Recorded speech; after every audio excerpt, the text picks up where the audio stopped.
सूरज की तेज रोशनी गली के कोने में सिमरन को जगा रही थी। उसके चेहरे पर धूल की एक परत जमी हुई थी। बाल उलझे थे और कपड़े गंदे थे, कई जगह से फटे हुए। वो एक पुरानी चादर में लिपटी हुई गली के नाले के किनारे बैठी थी, जैसे सारी दुनिया से कट गई हो। अचानक एक बच्चा भागता हुआ उसके पास से गुजरा। उसके हाथ में नया खिलौना था, शायद उसके पिता ने खरीदा था। वो हंसता हुआ अपनी माँ के पास जाने लगा। सिमरन के दिल की धड़कन जैसे रुक गई। उसने एक झटके से बच्चे को पकड़ लिया, जैसे कि कोई कीमती खजाना हाथ आ गया हो। लक्ष्मण, तुम आ गए। वो दीवानों की तरह उसके चेहरे को चूमने लगी। बच्चा डर के मारे चिल्लाने लगा, मम्मी मम्मी। उसकी चीख सुनकर आसपास की औरतें दरवाजों से बाहर निकल आईं। एक औरत दौड़ती हुई आई और जोर से सिमरन को धक्का दिया। हाथ मत लगा मेरे बेटे को, पागल औरत। सिमरन जमीन पर गिर गई, मगर उसकी पकड़ बच्चे पर ढीली नहीं पड़ी। वो बार बार कह रही थी, ये मेरा लक्ष्मण है, तुम सब झूठ बोलते हो, मेरा बच्चा जिंदा है। तभी एक और औरत ने सिमरन को झंझोड़ कर कहा, तुझे शर्म नहीं आती, दूसरों के बच्चों को पकड़ती है। मोहल्ले के मर्द दरवाजों से झांकने लगे। बच्चों का शोर मचाने का सिलसिला चल पड़ा। पागल आ गई, पागल आ गई। सिमरन चुपचाप जमीन पर बैठी रही। उसकी आंखों से आंसू बहने लगे। मैं पागल नहीं हूँ, मेरा बच्चा है। वो आएगा। ये पहली बार नहीं हो रहा था। हर रोज कोई न कोई हादसा पेश आता और हर रोज सिमरन को जलील किया जाता, लेकिन वो फिर भी बाज नहीं आती। कभी गली के बच्चों को देखकर उनके पीछे दौड़ती, कभी किसी दुकान पर खड़े बच्चे को गोद में उठा लेती, कभी स्कूल से छुट्टी करके आने वाले बच्चों की भीड़ में किसी का चेहरा देखकर ठिठक जाती। उसे हर चेहरा लक्ष्मण का लगता था। लक्ष्मण, उसका इकलौता बेटा। उसकी जिंदगी का भयंकर हादसा उस दिन से शुरू हुआ था जब 5 साल पहले दिवाली की एक शाम वो बाजार गई थी। हाथ में लक्ष्मण की पसंद की मिठाइयां थीं, साथ में नए कपड़े और खिलौने। लक्ष्मण उसके पीछे था। एक लम्हे को उसने पीछे मुड़कर देखा तो लक्ष्मण था, लेकिन अगले ही पल वो गायब हो गया। वो आवाजें देती रही, पूरा बाजार छान मारा, पुलिस स्टेशन गई, जगह जगह ऐलान करवाया, मगर लक्ष्मण न मिला। कुछ दिनों के बाद पुलिस वालों ने थाने में बुलाया और एक लाश दिखाई। कहा कि शायद ये तुम्हारा बच्चा हो। सिमरन का कलेजा फटने को आया। वो चिल्लाकर बोली, नहीं, ये मेरा लक्ष्मण नहीं है, मेरा बच्चा जिंदा है, वो मुझे जरूर मिलेगा। लोगों ने समझाया, बहन वक्त के साथ सब्र कर लो, किस्मत के आगे किसी का जोर नहीं चलता। लेकिन माँ के दिल को यकीन नहीं आया और धीरे धीरे उसका मानसिक संतुलन बिगड़ने लगा। पहले पहल तो वो रातों को जागती रहती, दरवाजा खुला छोड़कर बैठी रहती, जैसे लक्ष्मण अभी वापस आ जाएगा। मोहल्ले के लोग शुरू में तरस खाते थे, लेकिन फिर उनका रवैया बदल गया। बच्चों को खबरदार किया जाने लगा, सिमरन पागल हो चुकी है, उससे दूर रहना। एक दिन वो मंदिर के आंगन में पहुंची और पंडित जी से कहने लगी, भगवान तो माँ की ममता देखते हैं ना, फिर मुझे मेरा बेटा क्यों नहीं मिला? मैंने तो हर रोज प्रार्थना की, कई व्रत रखे, फिर मुझे ये सजा क्यों मिली? पंडित जी की आंखें नम हो गईं। भोले भगवान की लीला अपरंपार होती है। तू मायूस मत हो, सब्र रख। अगर तेरा बेटा जिंदा हुआ तो भगवान तुझे जरूर मिलाएगा। ये बात सिमरन के दिल में बैठ गई। उसने यकीन कर लिया कि भगवान जरूर उसे उसका बेटा वापस करेगा। मगर मोहल्ले वाले उस पर हंसते थे, उसके पागलपन के किस्से सुनाते, बच्चों को डराते। अगर शरारत करोगे तो सिमरन पकड़ लेगी। और आज वो फिर एक बच्चे को लक्ष्मण समझ बैठी थी, मगर इस बार लोगों के हाथों उसके शरीर पर नीले निशान छोड़ दिए गए थे। वो चुपचाप घर लौटी, जो अब बस एक कमरा ही रह गया था। टूटी खिड़कियां, दरारों वाली दीवारें और एक पुराना बिस्तर, जिस पर वो लक्ष्मण के पुराने कपड़े रखकर सोती थी। आज वो देर तक रोती रही।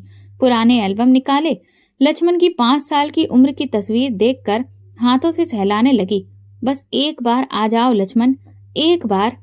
तभी दूर से मंदिर की घंटियों की आवाज आई। वो उठी और भगवान के आगे सिर झुकाकर बैठ गई। हे भगवान, मैं सबके सामने पागल हूँ, मगर तुम तो जानते हो ना कि मैं पागल नहीं हूँ।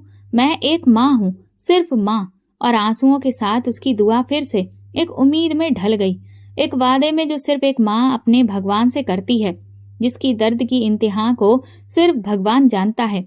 सिमरन के लिए सारी दुनिया बिल्कुल खामोश बन चुकी थी। हर चेहरा उसके लिए गैर था और हर दिल में नफरत। लेकिन वो फिर भी रोज गलियों में निकलती, किसी चेहरे, किसी हंसी, किसी आवाज में अपने लक्ष्मण को ढूंढती। एक रोज जब वो कूड़े के ढेर के पास पहुंची तो उसके पांव अचानक से रुक गए। एक छोटा सा सफेद रंग का बिल्ली का बच्चा मरा हुआ पड़ा था। सिमरन तेजी से आगे बढ़ी, जमीन पर बैठकर उसे गोद में ले लिया। लक्ष्मण, उसने काफी दर्द भरी आवाज में कहा, तुम यहाँ थे, मुझे पता था तुम मुझे इस तरह से अकेला छोड़कर नहीं जाओगे। उसने बिल्ली के बच्चे के सिर पर प्यार किया और जोर जोर से रोने लगी। देखो, माँ ने तुम्हें ढूंढ लिया, अब हम अकेले नहीं रहेंगे। मोहल्ले की एक लड़की छत से ये सारा नजारा देख रही थी। वो तुरंत नीचे भागी और बाकी लोगों को जानकारी दी। सिमरन ने कचरे से कोई जानवर उठा लिया है और उसे लक्ष्मण कह रही है। सिमरन ने मरी हुई बिल्ली को चादर में लपेटकर गोद में लिया और धीरे धीरे अपने कमरे की तरफ रवाना हो गई। रास्ते में लोगों की नजरें उस पर जमी हुई थीं। कुछ लोग हंस रहे थे, कुछ आंखों के किनारे से देख रहे थे, मगर वो किसी को देखे बिना अपने टूटे फूटे दरवाजे के पीछे गायब हो गई। घर पहुंचकर उसने बिल्ली को एक पुराने कपड़े से साफ किया, एक टूटी बाल्टी में पानी भरकर उसे नहलाया और अपनी बिस्तर की चादर बिछाकर उस पर लिटा दिया। लक्ष्मण, तुम थक गए हो ना? आराम करो बेटा, मैं तुम्हारे लिए खाना लाती हूँ। वो कभी बिल्ली को पंखा झलती, कभी उसके सिर पर हाथ फेरती और कभी धीरे धीरे लोरी गाती, जैसे बरसों बाद माँ की ममता को कोई सहारा मिला हो। 2 दिन गुजरे। सिमरन ने घर से बाहर कदम नहीं रखा। मोहल्ले वालों को कुछ अजीब सा महसूस होने लगा और फिर तीसरे दिन बदबू ने पूरे मोहल्ले को अपने लपेटे में ले लिया। सिमरन के कमरे से एक अजीब सी महक उठ रही थी। दरवाजे बंद थे, खिड़कियों से झांकती हुई कपड़ों की सिलवटें दिख रही थी। चौथे दिन सुबह मोहल्ले की कुछ औरतें और 2-3 मर्द जमा हुए। किसी ने कहा, कहीं इस औरत ने कुछ गलत तो नहीं कर लिया है। उन्होंने दरवाजा खटखटाया, कोई जवाब नहीं आया। फिर जोर से दरवाजा पीटा गया। सिमरन, दरवाजा खोलो। अब एक लड़का जोर से धक्का देने लगा। 1, 2, 3 दरवाजा खुल गया। सामने का मंजर सबको हिलाकर रख देने वाला था। सिमरन फर्श पर बैठी थी, गोद में वही मरी हुई बिल्ली का बच्चा, और वो उसे अब भी सीने से लगाए बैठी थी। मेरे लक्ष्मण को हाथ मत लगाना, वो बीमार है लेकिन जिंदा है। मैंने उसे नहलाया है, उसे दवा भी दी है, वो जल्दी ठीक हो जाएगा। मोहल्ले वाले एक पल को चुप हो गए। फिर एक औरत ने आगे बढ़कर उसके हाथ से बिल्ली का बच्चा खींचने की कोशिश की, लेकिन सिमरन चिल्ला पड़ी, हाथ मत लगाना, ये मेरा बच्चा है। मगर आखिरकार लोगों ने जबरदस्ती उसे छीन लिया। एक लड़के ने रूमाल से नाक ढकी और फिर उसे बाहर लेकर दफनाने के लिए ले गए। सिमरन अब जमीन पर हाथ मार रही थी। मेरा लक्ष्मण, तुमने फिर मुझसे छीन लिया। मैंने कहा था ना मत छीनो। तुम लोग बुरे लोग हो, जालिम हो। अब मोहल्ले वाले गुस्से में थे। ये औरत पागलपन में हरकतें कर रही है, कल को किसी जिंदा बच्चे को नुकसान न पहुंचा दे। ऐसे लोगों का मोहल्ले में क्या काम। मोहल्ले के कुछ मर्दों ने फैसला किया कि सिमरन को यहाँ से जाना होगा। उसे कहा गया, तुम्हें अब यहाँ रहने नहीं दिया जा सकता। सिमरन चुप हो गई, आंखों में खालीपन, चेहरे पर दुख और होठों पर हल्की सी बड़बड़ाहट। ठीक है, मैं जा रही हूँ, लक्ष्मण को लेकर कहीं और जा रही हूँ, जहाँ कोई हमें पहचान न सके। वो चुपचाप अपनी चादर समेटती है, दरवाजे की तरफ देखती है और बिना पलटे मोहल्ले से निकल जाती है। उसके कदम लड़खड़ा रहे थे, लेकिन उसके दिल में एक उम्मीद थी, मैं लक्ष्मण को जरूर ढूंढूंगी, चाहे वो किसी बिल्ली की शक्ल में हो या किसी बच्चे की आवाज में या किसी सपने की गली में।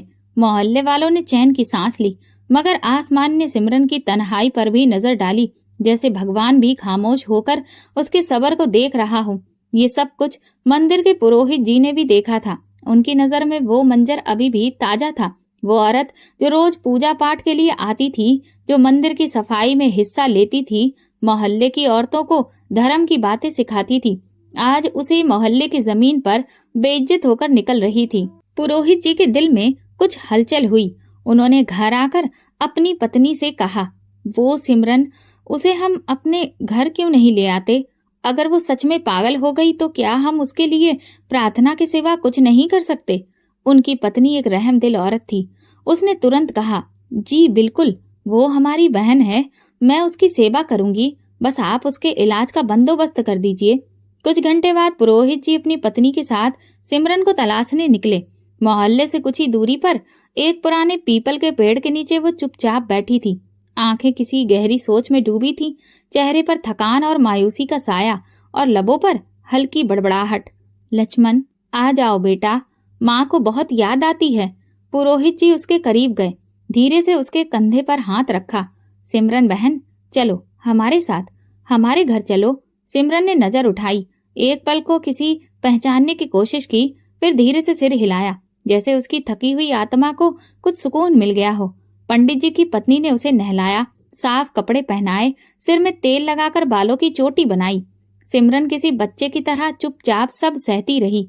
उसके चेहरे पर कोई जिद नहीं थी, ना कोई सवाल, बस एक थकान और एक सुकून। कुछ दिन गुजरे। पुरोहित जी ने एक अच्छे डॉक्टर से उसका इलाज शुरू करवाया। दवा के साथ साथ दुआ का भी सिलसिला जारी रहा। शुरू शुरू में सिमरन अक्सर उलझी उलझी सी बातें करती थी, दीवारों से बातें करती, छोटे छोटे बच्चों को देखकर रोने लगती। लेकिन कुछ हफ्तों के बाद उसके लहजे में नरमी आने लगी। वो कभी कभी खामोश बैठने लगी और कभी पंडित जी की पत्नी के साथ खाना पकाने में मदद करने लगी। फिर एक दिन सुबह उठकर वो खुद से पूजा पाठ करने बैठ गई, लेकिन फिर अचानक से बोली, भगवान, मेरे बच्चे को मुझसे अलग क्यों किया? सालों बीत गए, कोई कहता है वो मर चुका है, कोई कहता है कि उसे भूल जाओ, मगर तुम तो सब जानते हो ना, तुम्हारे पास तो ढेर सारी अर्जियां आती होंगी। मेरी भी अर्जी कबूल कर लो, मेरे लक्ष्मण को मुझे लौटा दो। उम्मीद की वो किरण जो बरसों से बुझ चुकी थी फिर से जलने लगी। अगले दिन से सिमरन का रवैया और भी बेहतर हो गया। वो अब कायदे से पूजा पाठ करने लगी और हर प्रार्थना के आखिर में कहती, भगवान, मेरा लक्ष्मण, बस एक बार, सिर्फ एक बार मुझे उसे दिखा दो। लेकिन ऐसा कहते कहते वो कभी कभी फिर से कहीं खो जाती। एक दिन वो आंगन में बैठी थी कि मोहल्ले के किसी बच्चे की हंसी सुनाई दी। वो बाहर भागी, लक्ष्मण, तभी बच्चे डरकर पीछे भागे। पंडित जी की पत्नी ने उसे वापस अंदर ले आई और समझाया, सिमरन, वो लक्ष्मण नहीं है। भगवान तुम्हारे लक्ष्मण को तुम्हें जरूर लौटाएगा, लेकिन तब तक तुम्हें सब्र रखना होगा। वो बेचारी चुप हो गई, उसने कुछ नहीं कहा, बस एक दबी दबी सी चीख सी उसके सीने से निकली। इलाज जारी था, दवा, दुआ, प्यार, सब कुछ उसे मिल रहा था, लेकिन लक्ष्मण की कमी एक ऐसी चोट थी जो कभी भर ही नहीं सकती थी। कभी रात के वक्त जब सब सो रहे होते तो सिमरन छत पर जाती और आसमान की तरफ देखकर बोलती, भगवान, मुझे लक्ष्मण के ही सपने दिखा दो ताकि मेरे दिल को सुकून मिले। और एक रात वो सपना आ ही गया। सिमरन ने देखा कि वो एक सरसों के खेत में खड़ी है। सामने से एक नन्हा सा बच्चा दौड़ता हुआ आ रहा है, सफेद रंग की कमीज पहने, मासूम हंसी और आंखों में माँ के लिए प्यार लिए। वो दौड़कर सिमरन के गले लग जाता है। माँ, मैं आ गया। सिमरन की आंख खुल गई। वो अचानक से उठी और हंसने लगी और फिर रोने लगी। पंडित जी और उनकी पत्नी भाग कर आए। क्या हुआ सिमरन बहन? वो बोली, वो आया था, मेरा लक्ष्मण, सपने में आया था, मुझे गले लगाकर कहा, माँ मैं आ गया। पंडित जी ने उसके सिर पर हाथ फेरा। तेरे भगवान ने तुम्हें संदेश दिया है सिमरन, तुम्हारी प्रार्थना अब कबूल होने वाली है। सिमरन ने आसमान की तरफ देखकर अपने दोनों हाथ जोड़ लिए। भगवान, मैं जानती हूँ तुम मेरी सुन रहे हो, तुम जरूर मुझे मेरे लक्ष्मण से मिलाओगे, क्योंकि तुम्हारे साथ रोशनी भी दिखाई दी थी, जैसे माँ का दिल फिर से धड़कने लगा हो। उम्मीद के साथ नवरात्रि शुरू होने वाले थे। हवा में एक अजीब सा सुकून उतर आया था। गलियों में रोशनी अधिक थी। मंदिरों से आने वाली भजनों की आवाज और व्रत रखने वालों की प्रार्थनाओं से एक खास माहौल बन गया था। सिमरन के अंदर भी कुछ बदलने लगा था। वो भी व्रत रखती और माता रानी की पूजा करती। उस वक्त वो आंसू बहाकर उनसे प्रार्थना करती। मंदिरों में औरतों की लंबी कतारें लगी थी। सिमरन भी पंडित जी की पत्नी के साथ शामिल थी। पंडित जी ने सभी से कहा, जो भी सच्चे दिल से माँ को याद करेगा, उनकी पूजा करेगा, उसकी प्रार्थनाएं कभी खाली नहीं जाएंगी।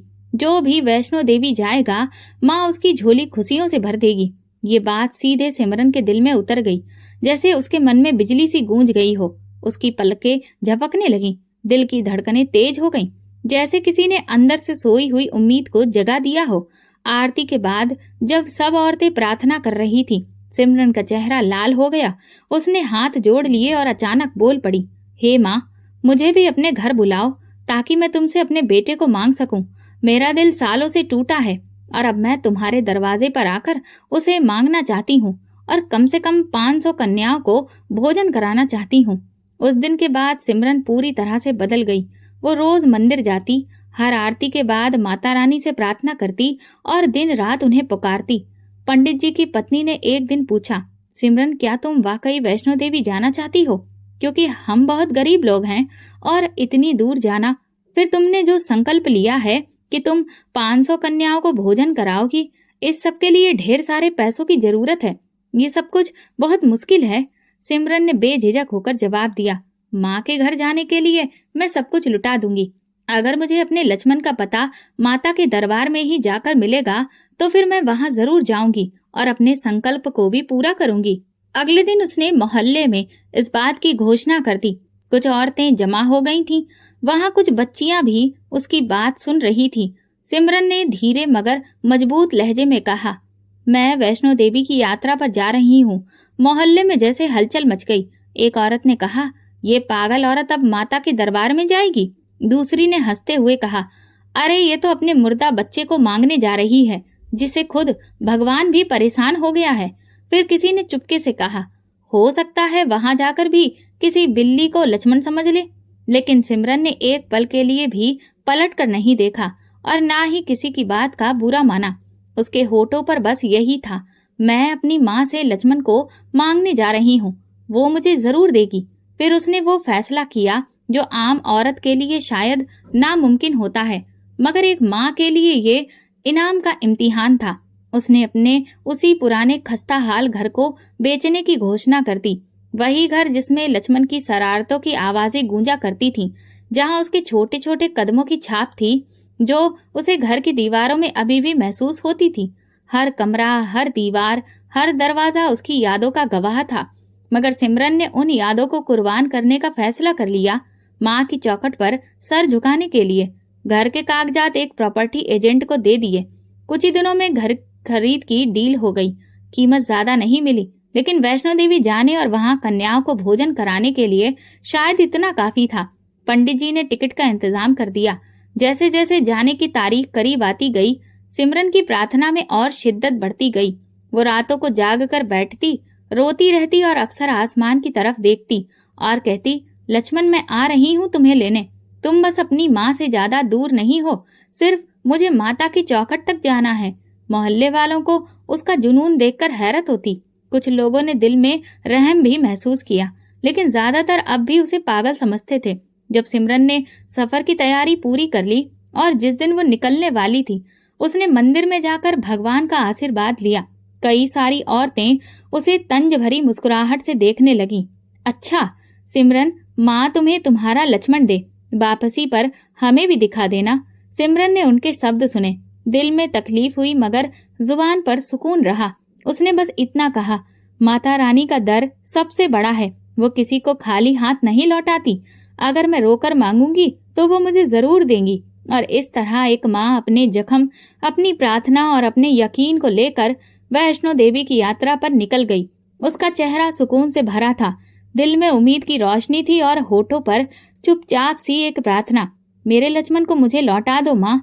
सिमरन की आंखों में अब भी वो दिन ताजा था जब उसने अपने पुराने घर की चाबी एजेंट को सौंपी थी। वो सारी दीवारें जो लक्ष्मण की मासूम हंसी की गवाह थीं, उन्हें छोड़ना आसान नहीं था, मगर एक माँ की प्रार्थना, उसका यकीन, उसकी फिक्र, ये सब दुनिया की हर चीज से बड़ी थी। उसने जाते जाते दीवारों पर हाथ रखा, आंखें बंद की और फिर से कहा, हे माँ, मैं तेरा वादा लेकर जी रही हूँ और ये घर, ये दीवारें, सब कुछ कुर्बान कर रही हूँ। बस तुम मेरे लक्ष्मण को लौटा देना। फिर वो दिन आ गया जब सिमरन वहां से रवाना हो गई। ट्रेन से जाने के दौरान वो खिड़की से शाम के बादलों को देखती रही। उसके होठों से बस यही निकला, हे माता रानी, मैं आ रही हूँ। तूने मुझे आखिरकार अपनी चौखट पर बुला लिया है। झोली फैलाने आ रही हूँ माँ। वैष्णो देवी की जमीन पर कदम रखते ही सिमरन का दिल जोर से धड़कने लगा। उसने अपने दामन को मजबूती से थामा और धीरे धीरे उसके कदम बढ़ने लगे। जैसे ही उसकी नजर माता रानी के दरबार पर पड़ी, उसके कदम थम गए, आंखों से आंसू छलकने लगे। वो एक पल के लिए बिल्कुल स्थिर खड़ी रही, जैसे कि वक्त थम गया हो, जैसे जमीन आसमान सब उसे देख रहे हो। यही वो दर है, यही वो जगह है जहाँ से कोई खाली हाथ नहीं लौटता, उसने अपने दिल में कहा और धीरे धीरे प्रार्थना करना शुरू किया। हर कदम पर उसके आंसू गिर रहे थे। हे माता, मुझे मेरा बेटा लक्ष्मण दे दो। सब कहते हैं कि वो मर चुका है, मगर मेरा दिल कहता है कि वो कहीं है। बस तुम ही हो जो उसे लौटा सकती हो। तुम हर राज को जानती हो माँ। मैं तुम्हारे दर पर आई हूँ सिर्फ एक माँ बनकर। वो माँ के सामने जोर जोर से रोने लगी। तुम ही मेरे दिल के जख्मों को जानती हो। अगर तुम नहीं सुनोगी तो कौन सुनेगा? सबने मुझे पागल कहा, सबने मुझे दुत्कारा। मैंने सब कुछ छोड़ दिया, अपना घर, अपनी जिंदगी तुम्हारे हवाले कर दी। अब तुम मेरी झोली खाली मत लौटाना। वो पूरी शिद्दत से रो रही थी। आसपास मौजूद लोग उसकी हालत देख रहे थे। एक बार मेरे बच्चे को मेरे सामने ला दो। उसने अपना सर जमीन पर टिका दिया और आंसू जमीन पर गिरते रहे। अगर मैं यहाँ से खाली वापस गई तो शायद मेरा दिल फिर से जीने के काबिल नहीं बचेगा। तुम तो बहुत ही दयावान हो माँ। घंटों गुजर गए मगर सिमरन ने अपना सर नहीं उठाया। काफी देर रो लेने के बाद जब उसे थोड़ी शांति मिली तब उसने अपनी जो मन्नत मांगी थी, कन्याओं को खाना खिलाने की, उसकी तरफ पहला कदम बढ़ाया और अपनी बात को पूरा किया। सुबह से रात हो गई। वो बुरी तरह से थक चुकी थी। इसके बाद वो होटल के कमरे में लौट आई। उसका चेहरा अभी भी आंसुओं से भीगा हुआ था। वो एक बार फिर से कहने लगी, हे भगवान, यहाँ मैं अपने बेटे के लिए आई हूँ। अगर वो जिंदा है तो मुझे उसके तक पहुँचा दो, और अगर वो सच में इस दुनिया में नहीं है तो उसकी कोई खबर ही मुझ तक पहुँचा दो। लेकिन मेरी ममता का इस तरह से इम्तिहान मत लो। वो कई दिनों तक वैष्णो देवी के रास्ते में पड़ी रही और उम्मीद से इधर उधर भटकती रही। ना तो उसे अपने पैसे की चिंता थी, ना सेहत की, ना ही खुशी की। उसकी सिर्फ एक प्रार्थना थी, बस मुझे मेरा बेटा लक्ष्मण मिल जाए। वो बार बार यही कहती, मैं यहाँ अपने बेटे को लेने आई हूँ। मैं खाली हाथ नहीं लौटना चाहती। मेरे बेटे लक्ष्मण, अपनी माँ के पास वापस आ जा। लेकिन सिमरन की प्रार्थना वैसी की वैसी ही बनी रही। फिर धीरे धीरे यात्रा का अंतिम दिन नजदीक आने लगा। सिमरन के चेहरे पर ना कोई थकान थी और ना ही कोई खास उम्मीद, क्योंकि उसका ईमान अब भी कह रहा था, मेरा भगवान मुझे खाली हाथ नहीं लौटाएगा। यात्रा पूरी होने के बाद वो वापस लौटी।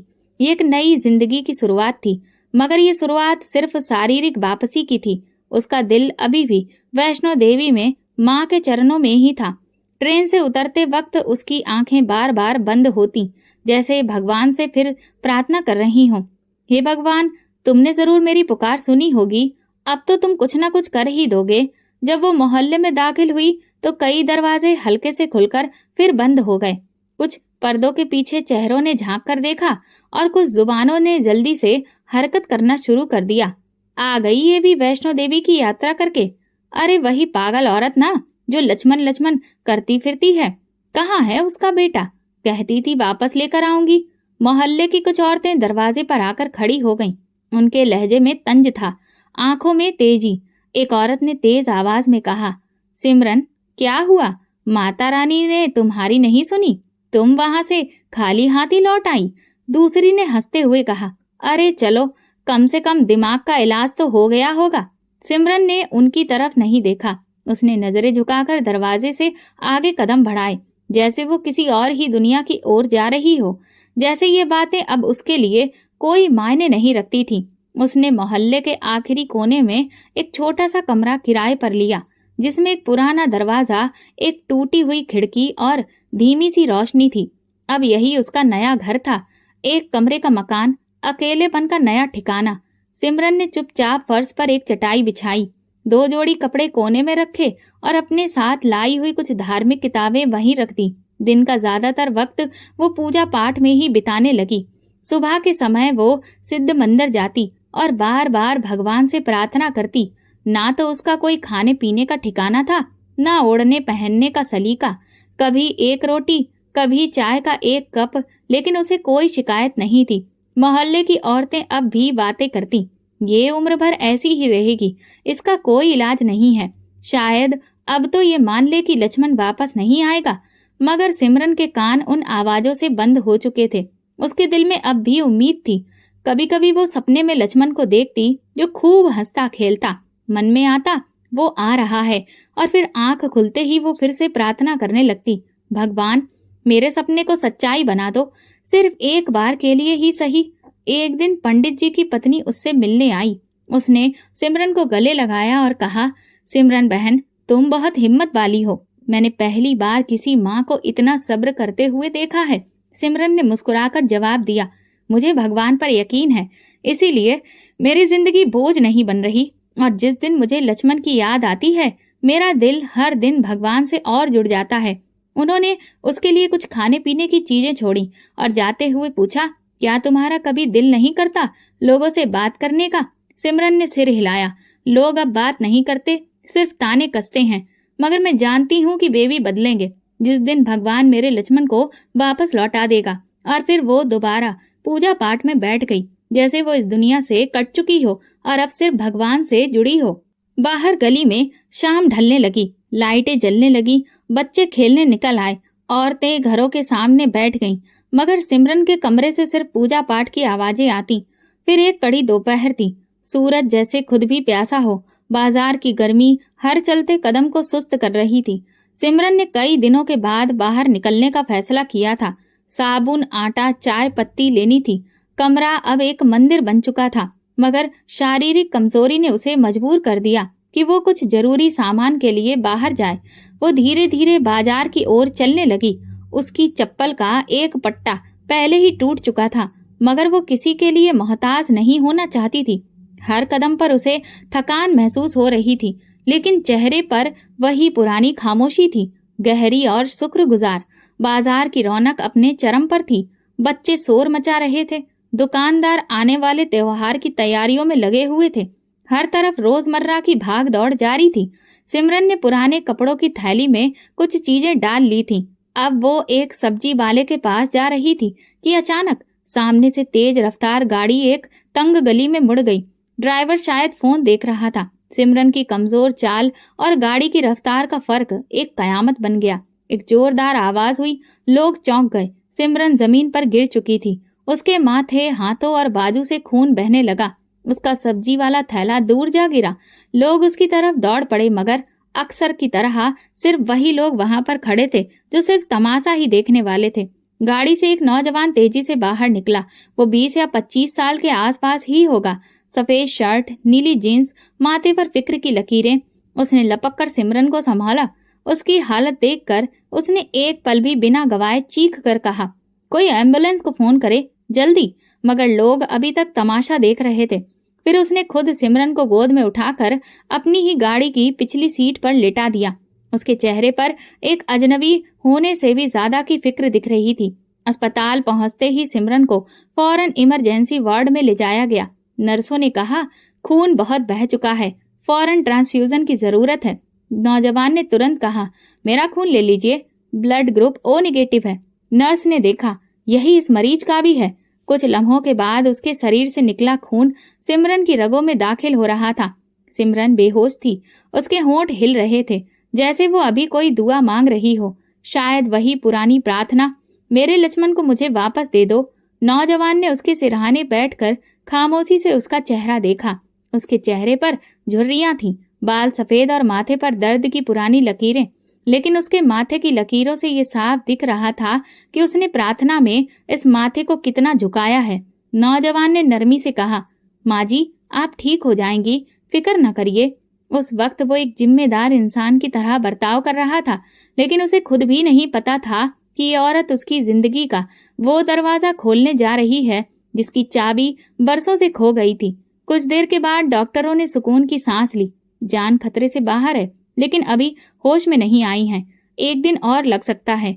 नौजवान ने कैबिन के बाहर वाली बेंच पर जाकर बैठना चाहा, लेकिन जैसे ही उसने खुद को ढीला छोड़ा और आंखें बंद की, उसके दिल में एक अजीब सी हलचल हुई। ना वो सुकून पा रहा था और ना ही उसका मन वहां से हट रहा था। उसने सोचा, मैंने बहुत सारे मरीजों की मदद की है, मगर आज दिल कुछ ज्यादा ही बेचैन है। आखिर क्यों? ये चेहरा क्यों इतना अपना सा लगता है? कमरे के अंदर सिमरन गहरी बेहोशी में थी। उसकी पलकें हिल रही थीं। हल्की बेहोशी के आलम में उसे ऐसा लगा कि कोई हाथ उसके माथे को सहला रहा है। वो धीरे से बुदबुदाई, लक्ष्मण बेटा, तुम आ गए। नौजवान ने दरवाजे से ये सुना, चौंक गया। लक्ष्मण? उसने अपने मन में ये शब्द दोहराया। फिर से अजीब सा एहसास हुआ, जैसे कोई बंद दरवाजा अचानक खुलने लगा हो। तभी एक नर्स आई और बोली, मरीज के सारे खर्चे आपने दिए हैं? क्या वो आपकी माँ है? नौजवान ने उलझ कर कहा, नहीं, मैं तो बस गाड़ी चला रहा था और फिर ये हादसा हो गया।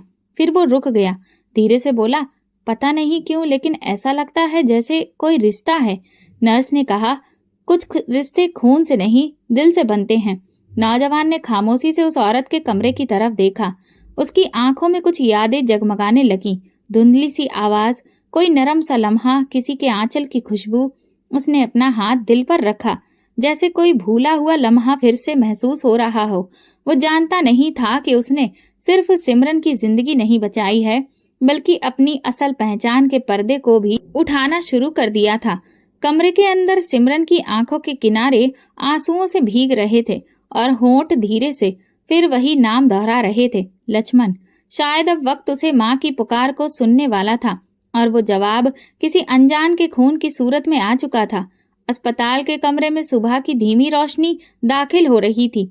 जैसे जैसे उसकी सांसों की रफ्तार तेज हो रही थी, उसके होंठों से बार बार निकल रहा था, लक्ष्मण मेरे बेटे, कहाँ हो तुम? नर्स ने डॉक्टर को बुलाया। डॉक्टर ने सिमरन का चेकअप किया। मुस्कुराकर नर्स से कहा, ये खतरे से बाहर है, कुछ देर में पूरी तरह से होश में आ जाएगी। कमरे के कोने में वही नौजवान जो उसकी जान बचा चुका था, चुपचाप कुर्सी पर बैठा था। उसकी आंखों में उलझन थी, जैसे वो किसी ऐसे सपने को दोबारा याद कर रहा हो जिसे वो बरसों से भूल चुका हो। सिमरन की आंखें धीरे धीरे खुली। धुंधला सा मंजर सामने आया। कुछ लम्हे लगे उसे पूरी तरह होश में आने में। जब नजरें ठहरी तो सामने वही नौजवान बैठा नजर आया। सिमरन ने उसे ध्यान से देखा।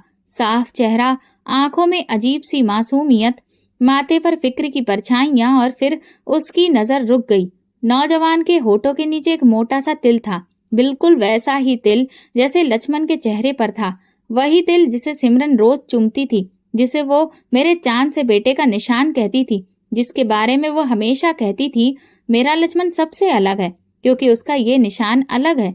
सिमरन एकदम हड़बड़ाकर उठ बैठी। नौजवान चौंक पड़ा। माँ जी आराम करिए, आप अभी कमजोर हैं। लेकिन सिमरन ने उसकी बात नहीं सुनी। उसने आगे बढ़कर उसका चेहरा अपने दोनों हाथों में ले लिया, जैसे बरसों की प्यास कोई एक लम्हे में मिटा देना चाहती हो।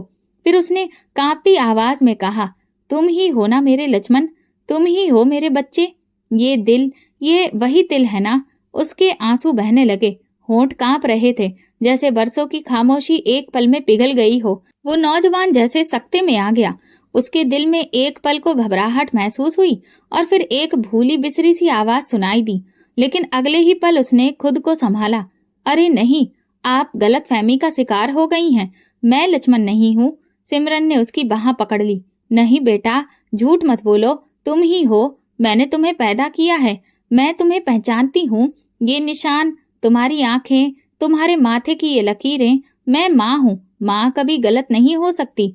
नौजवान ने खुद को उसकी गिरफ्त से निकाला। उसका दिल धड़कने लगा, जैसे कुछ पुराना याद आ रहा हो, मगर वो उस याद को कुचल देना चाहता था, जैसे डर रहा हो। मुझे जाना है, माफ कीजिए। और वो तेजी से कमरे से निकल गया। दरवाजे पर एक पल को रुका, पलट कर देखा। सिमरन अपने बिस्तर पर बैठी लगातार रो रही थी, हाथ जोड़ रही थी। लक्ष्मण मत जाओ, मैंने तुम्हें बहुत दुआओं में मांगा है। मगर वो नौजवान तेजी से वार्ड से बाहर निकल गया। रिसेप्शन पर जाकर उसने चुपचाप बिल अदा किया और कुछ कहे बिना गाड़ी में बैठकर अस्पताल से निकल गया। अस्पताल के लोगों ने पूछा कि वो मरीज का रिश्तेदार था। नर्स ने कहा नहीं, बस कोई राहगीर था जिसने उसकी जान बचाई थी, खून दिया था, सब कुछ किया और अब चला गया। सिमरन अभी अपने बिस्तर पर बैठी थी। उसकी आंखों से आंसू रुकने का नाम नहीं ले रहे थे। हाथ दिल पर रखकर बार बार एक ही बात दोहरा रही थी, वही था मेरा लक्ष्मण। ये माँ कभी गलत नहीं हो सकती। नर्स अंदर आई, पानी का गिलास थमाया और दबा दी। मगर सिमरन की हालत ऐसी हो चुकी थी जैसे उसका दिल किसी नए सिरे से टूट गया हो।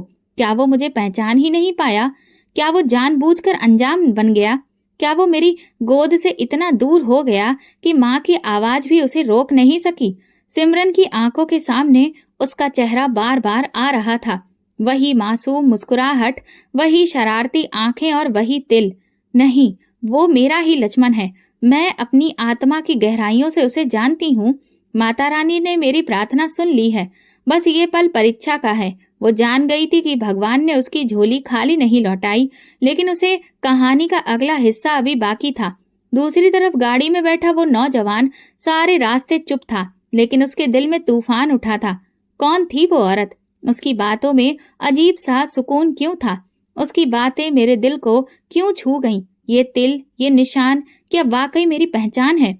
दिल के किसी कोने से एक आवाज सी उठने लगी, तुम ही हो उसके लक्ष्मण, तुम ही हो। लेकिन अभी भी वो आवाज बहुत धीमी थी और सच्चाई से भागने वाले कदमों को रोकने के लिए वक्त को एक और मोड़ लेना बाकी था। अस्पताल के बिस्तरों की चादरें बदली जा चुकी थीं। दवा की खुशबू अब और भी ज्यादा तेज हो चुकी थी, मगर सिमरन के दिल में वो पल अभी भी ताजा था जब उसने पहली बार नौजवान के चेहरे पर अपने लक्ष्मण की परछाई देखी थी, जब उसके होठों के नीचे वही मोटा सा तिल दिखाई दिया था जो बरसों से उसकी याद का निशान था। मगर वो नौजवान पलट कर नहीं आया। जब सिमरन को अस्पताल से छुट्टी मिली तो वो दरवाजे के बाहर कई पलों के लिए खड़ी रही। नजरें इधर उधर दौड़ती रहीं।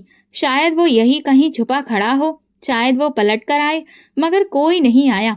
वो एक बार फिर अकेली थी। वो वापसी के रास्ते पर कदम रख चुकी थी, मगर हर कदम उसके दिल को और ज्यादा बोझिल कर रहा था। दूसरी तरफ नौजवान जिसका दिल अब बेचैन था, जिसने खुद को अनजान दिखाया था मगर अंदर से टूट चुका था। जब वो घर पहुंचा तो काफी देर तक खुद को आईने में देखता रहा। उसने अपने चेहरे को छुआ, होठों के नीचे के तिल पर उंगली रखी, जैसे वो पहचान की कोई निशानी बन गया हो। फिर उसे याद आने लगा कि बचपन में जब वो 5 या 6 साल का था तो उसे एक औरत से अलग किया गया था। एक धुंधला सा मंजर, एक तंग सी गली, एक हाथ जो जोर से खींच रहा था, एक औरत की चीखें जो पीछे से आ रही थीं, और वो औरत जो बार बार एक ही बात दोहरा रही थी, लक्ष्मण लक्ष्मण। उसने सिर को झटक दिया, जैसे वो यादें भगा देना चाहता हो, मगर वे यादें अब धुंधली नहीं रही थीं, वे साफ हो रही थीं। उसे याद आया कि बचपन में उसे एक नए घर में ले जाया गया था। वहां एक मर्द और औरत ने उसे बेटा कहकर गोद में बैठाया था। वे उसे प्यार करते थे, लेकिन उनकी गोद में वो ममता नहीं थी, वो माँ जैसी महक नहीं थी जो सिमरन के वजूद से निकलती थी। दिल में बेचैनी बढ़ती जा रही थी। वो जानना चाहता था कि आखिर ये सब क्या है। उसने अपने बचपन की फाइलें निकाली, पुराने कागजात, डॉक्यूमेंट्स, सब कुछ जो उसे गोद लिए जाने की कहानी के बारे में बताया गया था। एक बंद लिफाफा निकला जिस पर लिखा था कॉन्फिडेंशियल एडॉप्शन डिटेल्स। दिल की धड़कन तेज हो गई, हाथ कांपने लगे। उसने लिफाफा खोला। एक पुरानी तस्वीर गिरी, एक छोटे बच्चे की जिसने सफेद रंग की कमीज और काले रंग की पैंट पहनी थी, और होठों के नीचे वही मोटा सा तिल चमक रहा था। तस्वीर के नीचे लिखा था name at birth Lakshman, son of Simran. उसकी सांस रुकने लगी, आंखों में नमी उतर आई। उसने बाकी के कागज आगे देखे, एक पुलिस रिपोर्ट, एक अखबार की कटिंग। 5 साल का लक्ष्मण बाजार से अगवा हो गया। माँ का रो रो कर हार बेहाल, हाथों से फाइल गिर गई। दिल के अंदर एक जोरदार धड़कन हुई, जैसे बरसों से बंद दरवाजा किसी तूफान के साथ खुल गया हो। वो जमीन पर बैठ गया, चेहरा हाथों में छुपा लिया। बस एक ही शब्द निकला, माँ। उसकी यादें पूरी हो चुकी थी। मन में जो धुंधलापन था वो साफ हो गया था। उसे सब याद आ गया। वो औरत जो रोज उसे गोद में लेकर झूला झुलाती थी, वो लोरी जो रात को सोने से पहले गाती थी, वो सब सिमरन की ममता थी, उसकी माँ की जिसे उससे सब छीन लिया गया था। और अब बरसों बाद जब भगवान ने रास्ता बनाया तो सिमरन को उसके करीब भेज दिया। वो उसे न सिर्फ मिला बल्कि उसी ने उसकी जान बचाई। शायद ये भगवान की तरफ से उसकी प्रार्थना का पहला इनाम था। नौजवान ने विदेशी गाड़ी निकाली और उसके मन में एक ही ख्याल था, मुझे वापस जाना है माँ के पास, जिन्हें मैं अब तक अनजान समझता था। वही मेरी अपनी माँ है। रास्ते में गाड़ी तेज चल रही थी। दिल में बेचैनी थी, आंखों में नमी और एक इरादा, अब मैं उन्हें कभी अकेला नहीं छोड़ूंगा। और दूसरी तरफ सिमरन कमरे में बैठकर रो रही थी। उसके सामने वही तस्वीर बार बार आ रही थी, वो हंसता हुआ चेहरा, वो तिल, वो आवाज जो बरसों से उसकी दुआओं में गूंज रही थी। वही मेरा लक्ष्मण था। हे भगवान, तुमने मुझे उसके पास भेज तो दिया, लेकिन फिर तुमने उसे मुझसे छीन क्यों लिया? मगर उसे क्या खबर थी कि भगवान ने सिर्फ एक इम्तिहान लिया था और अब वो वक्त अब पास ही था। उसी पल सिमरन की बरसों की पुकार को उसका जवाब मिलने वाला था। बहुत जल्द माँ और बेटा फिर से एक होने वाले थे। पूरे शहर में वो नौजवान एक कामयाब इंसान के तौर पर जाना जाता था। अपनी लगन और मेहनत से वो एक बड़ी सी कंपनी का डायरेक्टर बन चुका था। आलीशान बंगला, महंगी गाड़ियां, दुनिया की हर ऐशो आराम की चीज उसके कदमों में थी, लेकिन अंदर कहीं एक खालीपन, एक अधूरापन उसे हर खुशी में अकेला कर देता था। उसकी मुस्कुराहट में दुख की धार छिपी थी। सजे सवरे ऑफिस में बैठकर भी वो अक्सर खिड़की से बाहर ताकता रहता, जैसे किसी अनदेखी कमी की तलाश कर रहा हो। और फिर वो दिन आया जब सच्चाई उसके सामने खुली। जिस औरत को वो एक दीवानी, बेसहारा, पागल समझ रहा था, असल में वही उसकी माँ थी। वही सिमरन जो बरसों से उसे अपने भगवान से मांग रही थी। उसके अंदर की दुनिया हिल गई। कुछ घंटे खुद को संभालने में लगे, कुछ पल इस सच्चाई को स्वीकारने में लगे कि उसे माँ से अलग कर दिया गया था। लेकिन अब वो देर नहीं करना चाहता था। उसी दिन शहर में एक अजीब नजारा देखा गया। एक चमचमाती महंगी कार मोहल्ले की तंग और धूल भरी गली में दाखिल हुई। लोग खिड़कियों से झांकने लगे, बच्चे चौपाल पर जमा हो गए। हर कोई एक दूसरे से पूछ रहा था, इतनी महंगी गाड़ी यहाँ क्यों आई है? कौन है ये इंसान? गाड़ी रुकी, दरवाजा खुला, एक मजबूत चेहरे वाला नौजवान बाहर निकला। उसके चेहरे पर एक अजीब सा सुकून था और आंखों में नमी। लोग अभी भी समझ नहीं पा रहे थे कि क्या होने जा रहा है। वो नौजवान बहुत तेज कदमों से उस छोटे से कमरे की ओर बढ़ा, जिसकी दीवारें बरसों से सिर्फ प्रार्थनाएं ही सुनने की गवाह थी। सिमरन उस वक्त पूजा पाठ करने बैठी थी। तभी दरवाजा बजा। सिमरन ने चौंक कर उठाया, जैसे दिल ने धड़कर कर खबर दी, ये वही है। दरवाजा खुला, आंखों के सामने वही चेहरा, वही तिल, वही वजूद जिसके लिए उसने बरसों आसमान के सामने हाथ उठाए थे। लक्ष्मण ने आगे बढ़कर माँ को गले लगा लिया, मन में बस एक ही बात, मैं आ गया हूँ माँ, मैं लक्ष्मण हूँ, आपका बेटा। वो पल, वो मंजर, जैसे वक्त रुक गया हो, जैसे जमीन थम गई हो, जैसे आसमान झुक गया हो। उसे माँ की प्रार्थनाओं का फल मिल गया था। मोहल्ले वाले तो हैरान रह गए। जिस औरत को वे पागल समझते थे, उसी की गोद में आज एक कामयाब नौजवान बेटा लिपटा हुआ था। सिमरन की चीख निकल गई, हे भगवान, मेरा लक्ष्मण, बाकी ये मेरा लक्ष्मण। बस वो उसके चेहरे को बार बार चूमती, हाथों को अपने गालों से लगाती, उसके माथे को चूमती, रो रो कर बार बार गले लगाती रहती। तू सच में आ गया? भगवान ने सच में मेरी प्रार्थना सुन ली? मोहल्ले की औरतें जिन्होंने कभी तंज कसे थे, उसकी हंसी उड़ाई थी, अब भी चुपचाप खड़ी थी। बच्चे भी अपनी माँ को गले लगा चुके थे। बेटे को देखकर वे लोग अपनी उंगलियां दांतों में दबा चुके थे। और सिमरन, उसकी जुबान पर अब कोई शिकायत नहीं थी। वो एकदम से खड़ी हुई और फिर से भगवान के आगे झुक गई। हे माता रानी, तुमने मेरी झोली भर दी, तुमने मुझे मायूस नहीं किया। सारा मोहल्ला इस मंजर का गवाह बन गया। जिस औरत को वे पागल समझते थे, आज वही सबसे सच्ची, सबसे बड़ी माँ साबित हुई। पंडित जी की पत्नी खामोशी से सिमरन के पास आई, उसके पास आंसू पोंछे और कहा, माता रानी ने तुम्हारे सब्र का फल दिया है बहन, हम सब गवाह हैं तुम्हारे भगवान की कुदरत के। लक्ष्मण ने सिमरन का हाथ थामा और कहा, माँ, अब आपको मैं कभी अकेला नहीं छोड़ूंगा। मेरे हर लम्हे में आप होगी, मेरी हर खुशी आपके कदमों में होगी। सिमरन ने उसके हाथ को सीने से लगाया और आसमान की तरफ देखा। हे भगवान, तुम बहुत बड़े दिल वाले हो, तुमने अपना वादा पूरा किया, तुम सच में दिलों की सुनने वाले हो। मैं इस बात की गवाह हूँ कि तुम कभी प्रार्थनाओं को खाली नहीं जाने देते। फिर धीरे धीरे मोहल्ले वाले आगे बढ़े। कुछ ने हाथ जोड़े, कुछ ने आंखें पोंछी और सबने दिल से कहा, वाकई भगवान की कुदरत सबसे बड़ी है। वो दिन न सिर्फ सिमरन की जिंदगी का सबसे बड़ा दिन था, बल्कि पूरे मोहल्ले के लिए एक मिसाल बन गया था। भगवान की राहें कभी बंद नहीं होती, माँ की दुआ कभी खाली नहीं जाती। और लक्ष्मण, जो एक कामयाब इंसान था, आज पूरा हो गया था माँ की गोद में बैठकर। और इस तरह ये कहानी पूरी हुई, जहाँ भगवान ने एक माँ की प्रार्थनाओं की लाज रखी और उसकी झोली भर दी। तो दोस्तों, अगर आपको हमारी कहानी पसंद आई हो तो प्लीज कमेंट करके जरूर बताइएगा और इस वीडियो को ज्यादा से ज्यादा शेयर करिए और लाइक भी करिए।